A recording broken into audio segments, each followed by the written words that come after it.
Baik Ibu Ketua Panli, dalam proses uh, seleksi anggota MRP Provinsi Papua Barat Daya ini ternyata kelihatannya cukup ketat. Bagaimana Panli nanti, sikap Panli artinya kan banyak sekali pilihan-pilihan, apa yang diutamakan dalam proses ini?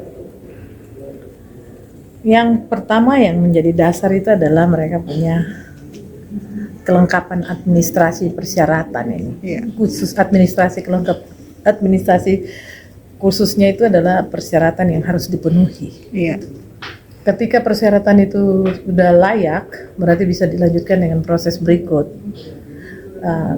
Dalam hal ini terutama ada kaitannya dengan standar sebagai seorang warga negara ketika mengikuti seleksi.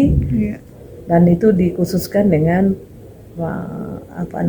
pejabat sebagai pejabat negara ya. Mereka anggota MRP nanti dikategorikan sebagai pejabat negara yang mewakili kultur orang Papua.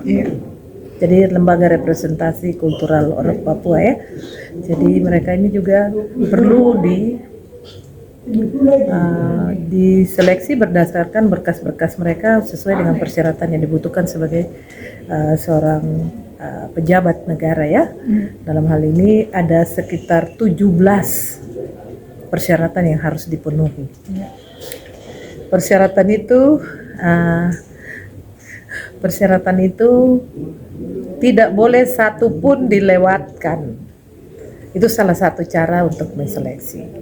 Cara yang berikut kita akan selesai dari administrasi. Ketika semua sudah memenuhi itu, kita harus melanjutkan dengan proses berikut, yaitu tes narkoba, psikotes, kemudian yang terakhir presentasi, makalah, dan wawancara. Kita akan mengkombinasikan semua. Ya, untuk sementara kita tidak setiap tahap kita luluskan baru lanjutnya. Seperti sebelumnya itu kita biasanya per tahap. Administrasi kalau tidak lulus tidak boleh ikut yang lain.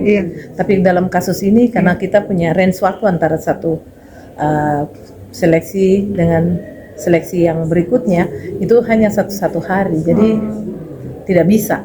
Artinya kalau sudah satu tahap tidak lolos sudah gugur langsung atau bagaimana? Kita tidak laksanakan itu. Kita tetap akomodir mereka sampai terakhir baru kita putuskan. Nanti dikumulatifkan secara total nilainya siapa yang tertinggi ya. Gitu. Tadi penekanan bahwa diminta kepada para calon tetap untuk menyiapkan diri, kira-kira apa yang paling penting untuk para calon tetap ini dalam sisi misalnya dari sisi pada saat wawancara nanti itu kan banyak sekali yang mengatakan pada saat proses wawancara itu sudah subjektif gitu. Apakah bagaimana tim Panli melihat seperti ini Ibu? Subjektivitas itu ketika yang menilai itu cuma satu orang. Kebetulan yang jadi panelis ini kami sendiri sebagai panitia pemilihan. Dan penilaian psikotes itu sudah bukan subjektif ya, itu objektif karena ada alat yang dipakai, standar ya, standar. Nah, wawancara itu memang betul subjektif, tetapi ketika itu pikiran dari kita 5 orang ya, panitia itu, jadi panelis, ketika 5 orang itu melakukan penilaian itu sudah kita anggap sudah tidak subjektif lagi karena sudah mewakili ya, masing-masing. Dan saya tidak meragukan teman-teman panitia sebagai orang-orang yang punya kapasitas dalam proses seleksi ini. Jadi ketika wawancara mereka punya pandangan-pandangan yang bisa dipakai untuk kita melakukan proses ini, yaitu wawancara. Ada presentasi makalah, kan kita bisa menilai secara langsung kemampuan analisis mereka, daya kritisi mereka. Nanti waktu presentasi kita tahu kemampuan berbicaranya, kemampuan literasinya ini ya, kita kan bisa menilai. Nah, psikotes itu selain intelektual juga mereka kepribadian juga kan dinilai. Jadi itu kombinasi. Jadi wawancara ini terakhirlah proses terakhir yang akan kita lewati karena dengan wawancara ini kita pastikan bahwa apa yang dilalui melalui proses sebelumnya itu bisa kita penuhi gitu, proses-proses sebelumnya. Jadi dari 7 anggota calon tetap MRP nanti dari gereja berapa Ibu masing-masing untuk? Oke. Kuota untuk agama ini khusus kebetulan yang hadir Ibu datang ini kebetulan agama yang tadi ada dari kabupaten. Iya. Jadi untuk wakil agama itu ada 3 agama besar, agama Kristen Protestan, agama Katolik, dan agama Islam. Kristen Katolik itu 2 kursi. Iya. Yang kuotanya 2 kursi, Islam juga 2 kursi. Tetapi yang nanti dikirim sebagai calon tetap itu 5, karena 2 orang akan jadi anggota MRP, sedangkan 3 itu adalah daftar tunggu. Untuk Kristen Protestan itu 7 kursi. Nah, untuk merebut 7 kursi Kristen Protestan itu ada beberapa denominasi gereja.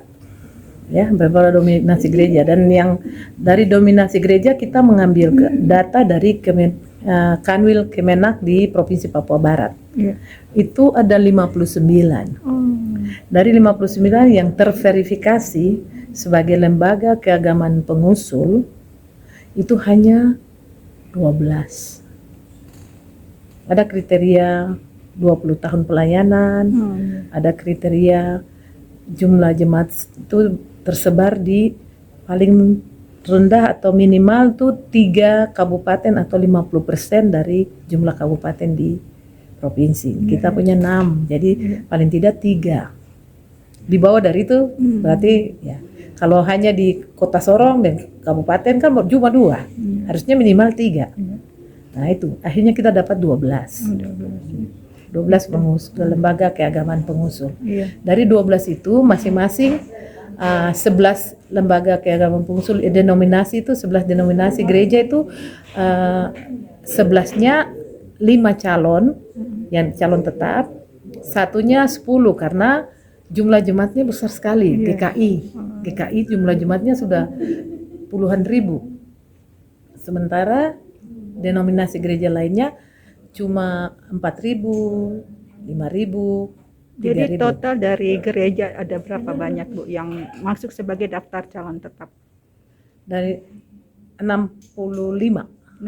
ya. 65 Yang ya. akan diambil berapa dari gereja? 7 ya. Oke. Nah, nanti dari setiap itu ada daftar calon, ada daftar tunggu tuh. Daftar tunggu. Sama dengan agama, sama dengan adat, perempuan dan perempuan. Adat itu di kabupaten, perempuan juga seleksinya di kabupaten. Jadi kemarin kalau ada keributan itu masih di kabupaten. Di provinsi belum ada. Hari ini baru mulai pendaftaran. Jadi belum mulai ya. Jadi kemarin ada Jadi berita. kalau untuk provinsi menangani khusus di Kota Sorong aja atau kabupaten? Nah, nanti kabupaten datang. Ini baru kebetulan Kota Sorong yang sudah datang. Nah, kami masih menunggu dari Kabupaten Sorong, Raja Ampat, Tamrau, semua. Berarti ini pentahapannya panjang ya Bu? Ya, terakhir nanti ya. Kita ini kan 11 sampai 13 Mei. Setelah itu seleksi mulai tanggal 15 sampai 22. Itu masing-masing kabupaten nanti Tidak. Gabung. Sudah selesai semua. Ya? Mulai hari ini sudah dilepaskan kepada kami.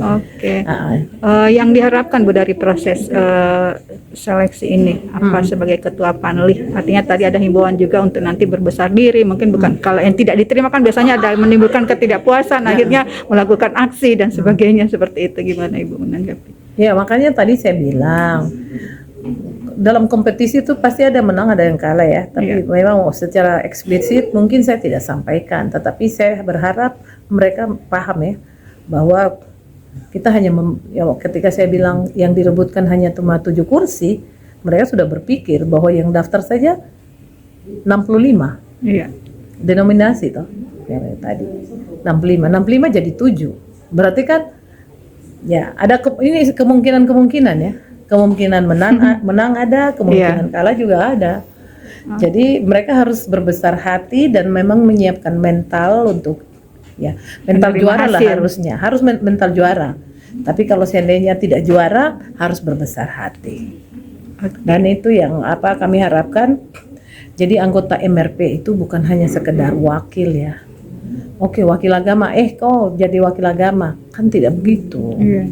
Makanya kita lakukan seleksi dengan tahapan-tahapan tadi, tahapan seleksinya itu ada beberapa. Karena anggota MRP itu dia harus punya kemampuan mengkritisi, kemampuan menganalisis situasi, kemampuan menyampaikan pendapat, menjaring aspirasi. Itu dia harus punya kemampuan itu. Tidak bisa hanya duduk, mendengar, tapi harus punya kemampuan supaya hak-hak yang biasa diperjuangkan oleh MRP itu adalah hak-hak dasar orang asli Papua harus bisa dilindungi, kemudian ada pemberdayaan. Nah, itu. Jadi kita perlu orang-orang yang punya kemampuan itu untuk bisa duduk di MRP.